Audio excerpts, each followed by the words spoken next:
So amending your organizational details in Xero is extremely simple. So the first step is you will have to click on the name of the organization. So on your top left-hand corner, you will click on the name on the little arrow, and then you go to settings.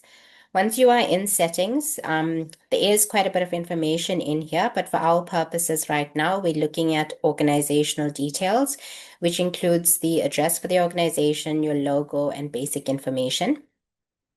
When we have set up your Xero files, we have obviously gone in and updated all of this information with the details that was provided to us.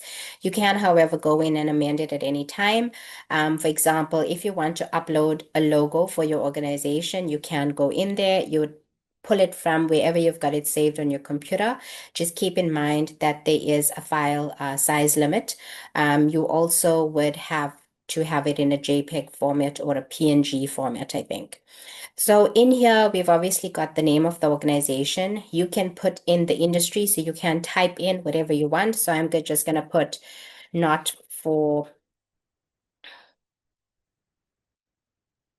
profit, and you'll see it might bring up options for me. So I'm going to go for now as a charitable institute. Your business structure would have come in when the file was set up. So in my case, this is a trust. But if you are a company or you are a not-for-profit organization, which is just your voluntary association, you could probably just then put it as charity. And you can put in your registration number. So this would be, if you're a company, it would be your CIPC number or your trust registration number or even your NPO registration number. And then your address, you can amend at any time. So I'm just going to put this as 4,000. And I can add in my email address for the organization, website link.